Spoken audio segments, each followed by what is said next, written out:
to another episode of Quarantined Coaches. This time we are with the University of Michigan assistant Chris Fetter. How are you, sir? Doing well, man. Doing well. Just sitting on a floor in a bedroom upstairs because we have a 15-month-old sleeping downstairs. So trying to find a spot with decent Wi-Fi to do this. So what's the new normal looking like for you? the new normal, a new respect for my wife and the time it takes to keep a toddler entertained. And but it's been a lot of fun trying to spend that time we normally wouldn't get with them. Spend that time together and just kind of focusing on the day-to-day and living in the moment right now. So I normally don't prepare for interviews, but I told you that I was going to on this one because I didn't want to mess it up. And I was looking back at some of the College World Series articles from last year, and one of them said that you had a tattoo that reads "Those Who Stay." It didn't really elaborate on it, so I wanted to ask you, what is the significance or meaning behind that?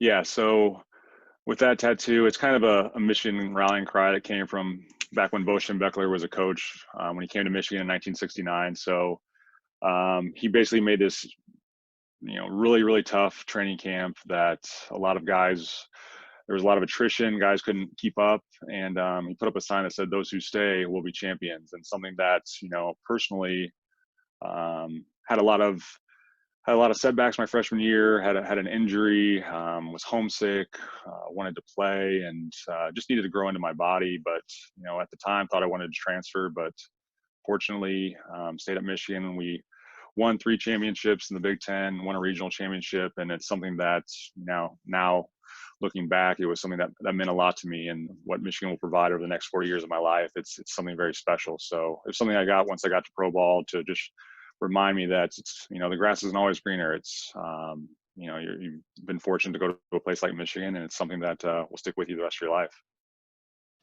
Last year was a really special year for the program.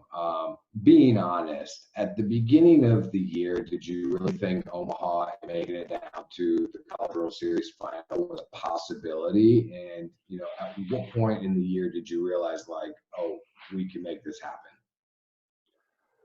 Oh, so we have a staff retreat where we go off, and every August we go to different parts of the state of Michigan. So last year we went to Torch Lake, and we were sitting around talking, and Coach Back had just had a call with Coach Vanderhook at Cal State Fullerton. It was like, well, what do we need to go to Omaha? And Coach Vanderhook said, you need a couple starters that are going to go 100 innings. And if you looked at our staff, we had guys coming back, and Tommy Henry and Carl Kaufman, that had shown the year before that they were all Big Ten caliber. They needed to take a step up in their game, but right there you had 2 guys that you really believe that could give you those starter innings. And then another good arm that had a decent freshman year in Jeff Criswell.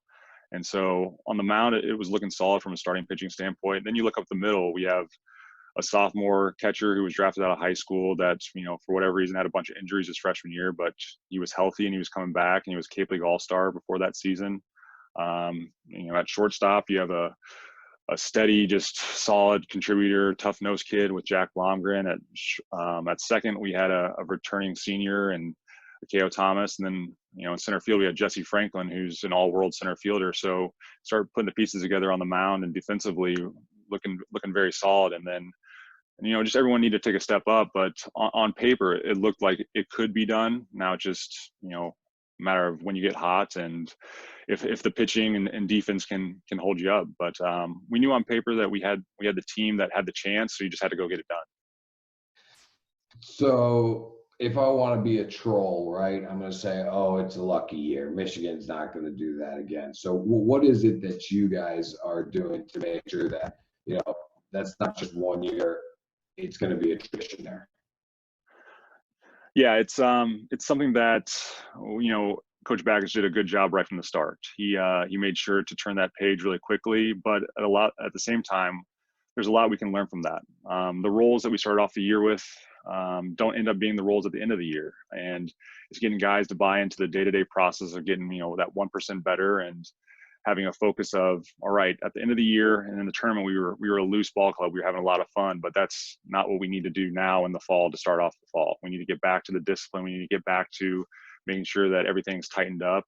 And then, as roles progress, as guys get better, as guys start to perform, that's when we can start to let to let the looseness occur and to let the guys go play and make it a playground out there on the field. But Coach Backage from day one made it known that 153 was a great team, but this is 154 now. There are guys that aren't going to walk through that door. We have to do our job. We can learn from what we did last year, but now we have to build upon it. We have to do everything 1% better. We need to win one more, and we were one game away from a national championship, so we need to do one more in everything we're doing. So I remember something from last year when there was an interview and you guys were talking about how you recruit differently, right? And it's a lot of the local kids to the area. When you have success like you guys had, I'm sure the emails and the phone calls from all over the country start to roll in and want to be a part of that program. But you built something in a certain way. Have you guys thought about that? Like now all of a sudden maybe there's a national recruiting base out there for you that wasn't maybe before, or do you kind of stick with what you were doing? Like how are you going to balance that? Yeah, there's definite balance there, but I think we stick kind of to our game plan of we need to dominate the state of Michigan. If you look at our starting rotation last year, all three guys were from the state of Michigan. The Big Ten Player of the Year and Jordan Brewer is a Michigan kid. And then from there, we need to dominate the Midwest. And then the biggest aspect of it is trying to help our kids in the state of Michigan, kids in the Midwest realize you don't need to go south. You don't need to go to these different conferences to compete at the highest level. And so hopefully that helps us do a better job of keeping guys in state or keeping guys in the Midwest. But then, we can branch off and get some guys from around the country that fit the roster, that fit the mold for what our roster needs going forward. And that's great to have a larger touch throughout the country. But at the same time, we want to do a better job of keeping those good players in the state of Michigan. Do you think there's some dangers to going as far as you did? Do you think there's any pitfalls that you're going to have to avoid now that you kind of had, that big success? Oh, absolutely. There are definitely pitfalls. It's just not going to happen. And that's something that, we wanted to get out of the way from day one. It's, we can't just, look up and expect to be there every year. We can't just roll the balls out and think that it's just going to magically happen. There's a recipe for success. It was taking care of the little things on a day in, day out basis. And that complacency that can come from, getting there and seeing the game at the highest level and just that expectation of getting there. While it's great on one hand, you have that experience of being there. At the same time, there were a lot of things that had to happen for us to get there. There were a lot of, negative things that happened last year during the year. We didn't beat a top 25 team in terms of a series throughout the year. We didn't, if you look at our RPI, it wasn't great. We weren't doing a great job in Big Ten play of finishing people off. So there were a lot of lessons that we learned throughout the year that, to get it done, you have to do it day in, day out. You can't look too far ahead. You talked about, you need some arms that could throw over 100 innings. I read, own the record for the most innings pitched at Michigan, which was I think 332 and a third, if I'm remembering correctly. What's the key to keeping these arms healthy, yet getting so many innings out of them? And that's a great question. I think it's something that we've made an adjustment from year one that I was here to year two, going into last season. If you look at how the college season is set up, we have a fall ball competitive season where we want guys to come in and compete for spots and to really perform against their own team, and then a couple outside games. But if you look at that season, try and create a shutdown period for those arms to get some rest and build them back up for the season, there's not enough time there. And so fortunately had some time around brighter minds in baseball and the professional level that saw that if we can build a slow enough ramp up to the year, we can mitigate a lot of those injuries that come when the season starts. So we took our three starters and took them out of fall ball. They were just working on their strength. They were working on different aspects of their mechanics, their delivery, but they weren't throwing competitive pitches. They didn't start a throwing program until October. And then from there, we slowly built them up and gradually got them ready for the season where instead of hitting that midseason wall in April or May, they were still peaking. And that was something that was an unbelievable adjustment that Coach Bakich allowed us to make, and we took that into this year as well. We had, instead of 3 guys doing it, we had 8 of our guys doing it, and so we were just getting to the point where our guys were getting really, really solid on the mound, and was really excited to see where this season would have taken us. But if you build up an arm slow enough, you can get out of a lot of those injuries. One of your pitchers last year was quoted as saying, and I want to make sure I read it right, so I'm gonna cheat here. That you help them understand who they are to a greater level. So one, what does it mean to help a player understand who they are? And then what does it mean to help them understand on a greater level? That's an unbelievable question. I think it varies for guy to guy. I think initially you have to sit down with each guy and kind of figure out what their goals are, not only out of their college career, but going forward. Where do you see yourself? Do you want to play professionally? Do you want to play at the major league level? Get to know them, what they've done up to this point. What does your routine look like before you ever pick up a baseball? And a lot of the time it's helping them come up with their own ways of going about a pre-throwing routine. We have a lot of work that we have to get done before we ever pick up a baseball. Then from there, to a greater extent, it's, how does your body move? Where are your limitations in your mobility or stability throughout your body? We run through TPI tests every month, and we reassess. Then it's, how does your body move when we're on the mound? What are the biomechanics of your delivery? What is your hip shoulder separation in your lower half? And then after we get all that done, then it's looking at, what does your stuff actually do when you release out of the hand? Do we need to make adjustments? Does what the data is showing back up what you think? Does it back up what our eyes are telling us? And so it's just trying to turn over every stone to help them figure out who they are, which in turn hopefully gives them confidence to say, hey, this is who I am. This is how I'm different than the average. This is how I can go into each start knowing that I am who I am. I know what I can do well. And hopefully that's that extra little bit of confidence that allows them to progress. You're big into the mental side of the game. You spent time with well-known pitching philosopher Alan Jaeger. What's some of the things that you learned from him that really stick? I'm sure you learned a million things, but what are some of the key things that really stuck out to you?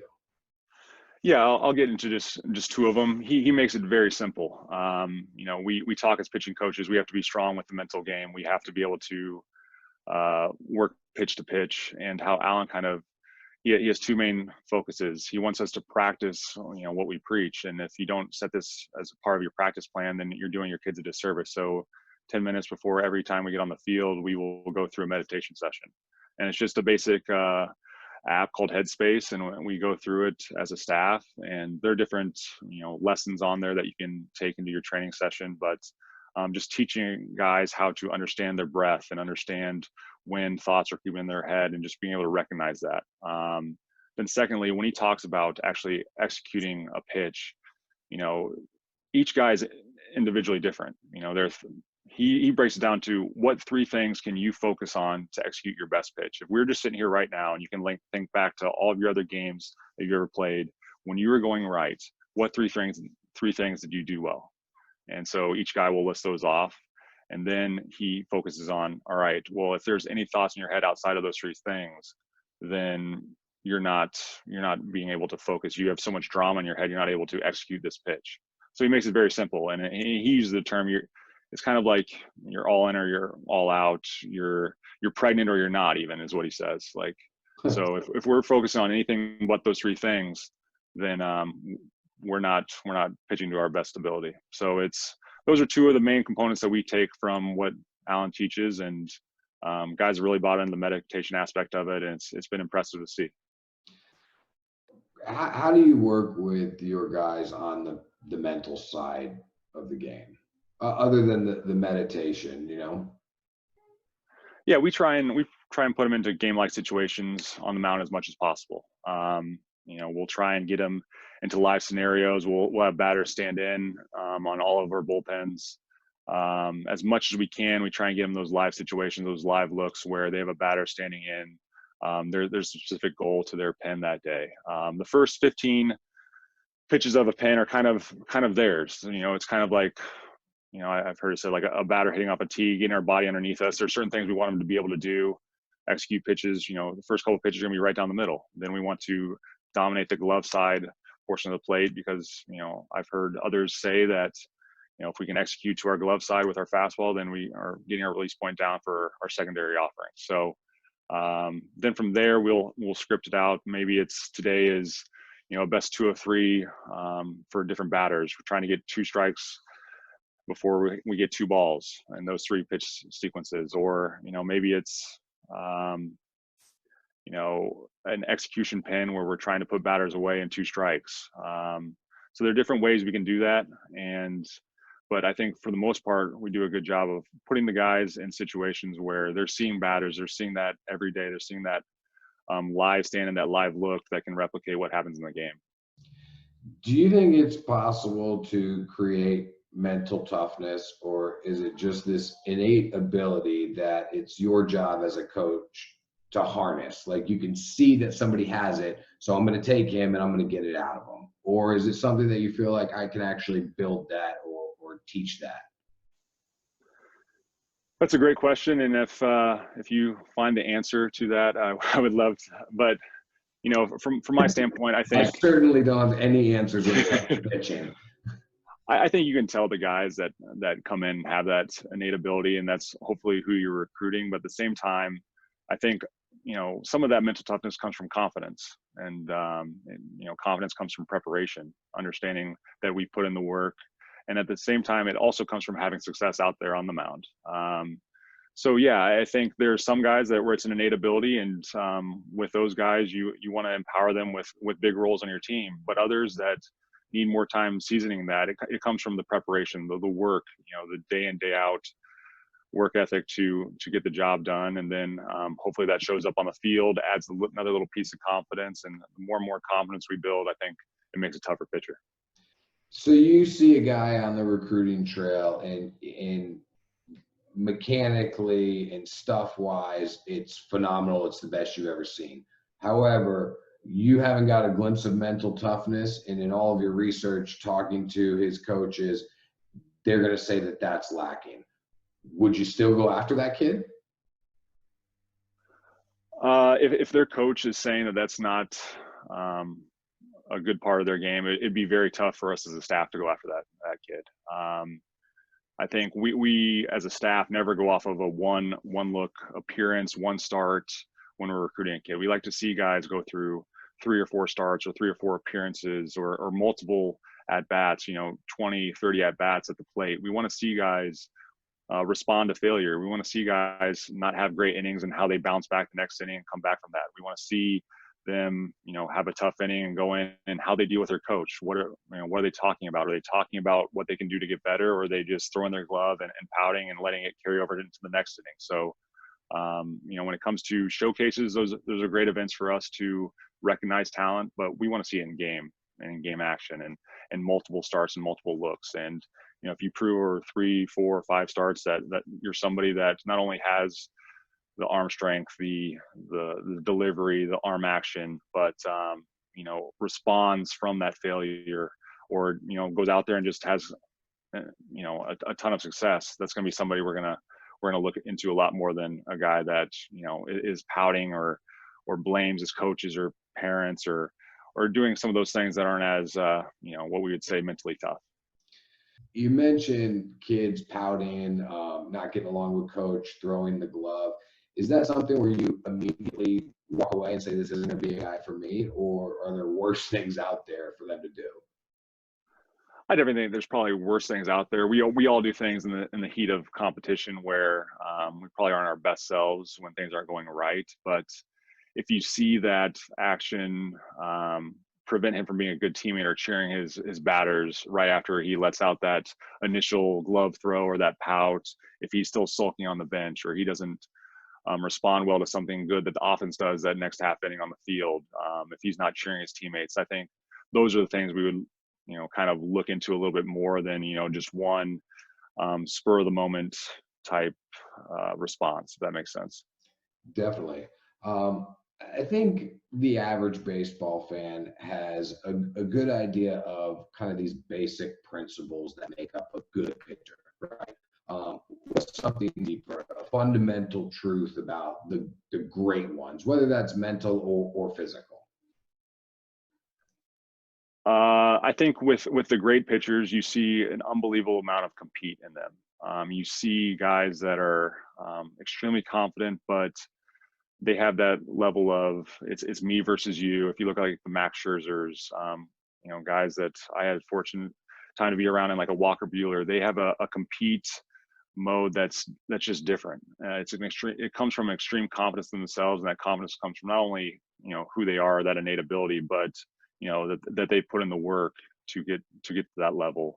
But then when they're on the mound, it's a me versus you that is different than you see on that average day to day. It's a compete mode that's um, it's at an entirely another level. There's so many metrics out there these days, right? Analytics has become such an important part of the game. What are some of those numbers, that data that you find really important, and then maybe what are some that you feel like it's going too far? We don't really need that. Yeah, I think there are a lot of things that you can dive into at a deeper level, and we'll do that at the college game. But I think initially, when we're going off on the road recruiting, does a guy have the ability to spin a breaking ball? That's something that it's tough to teach. Now you can improve that as you get their bodies underneath them, as you get their lower half working correctly, as they're able to repeat a release point and understand what it means to actually have some intent and finish with the breaking pitch. But for the most part, that's tough to teach. It's tough to teach the ability to really spin a ball. So that's something that we really dive into. It's there are things that people look at the total spin, and that doesn't really tell you the whole story.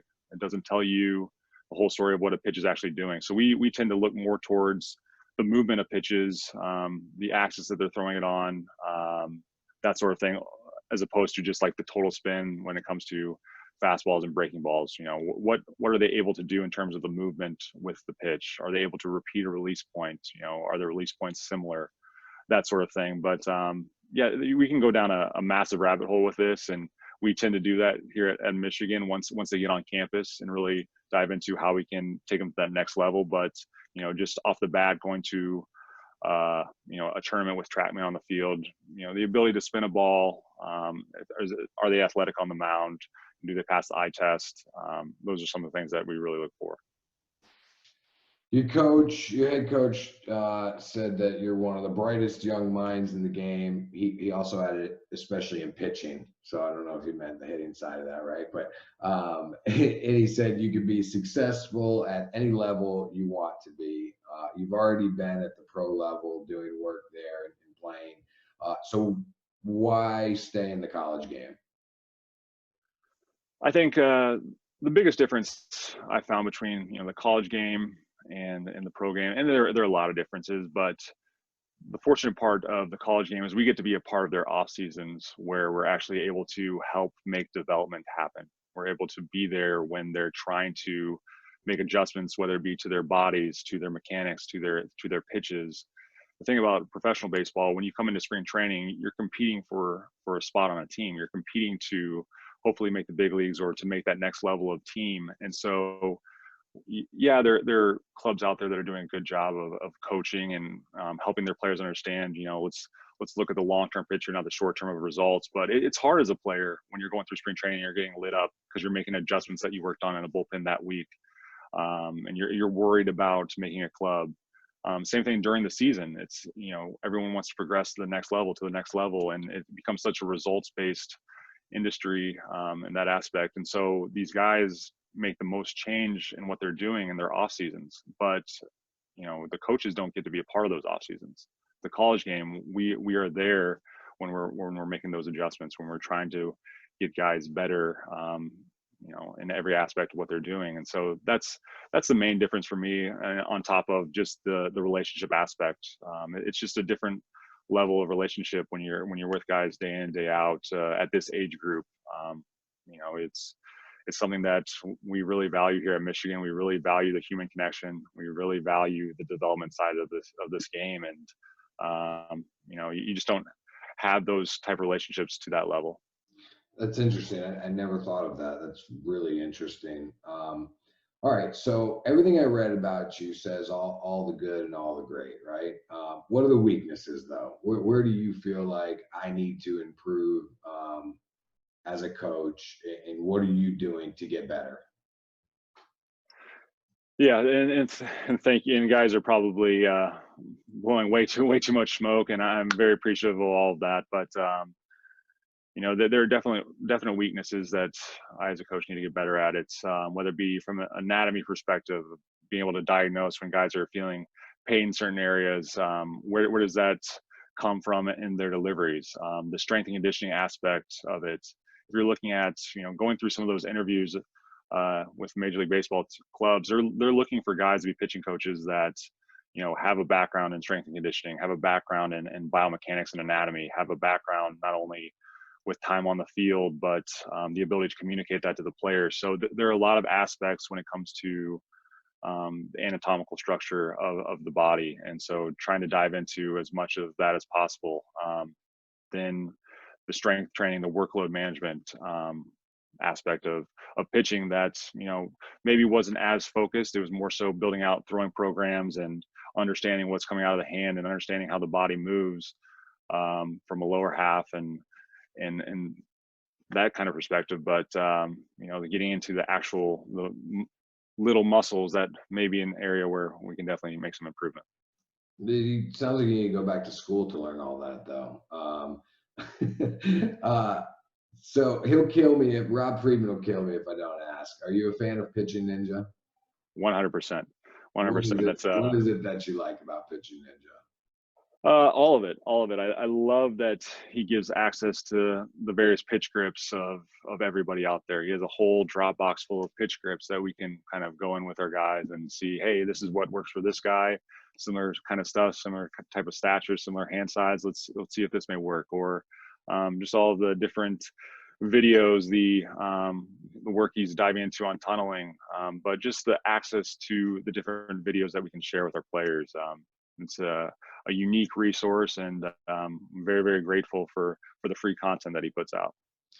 That's one of my obligatory questions, I think, here. So, Coach Fetter, really good stuff. I want to thank Coach EB too, Backage.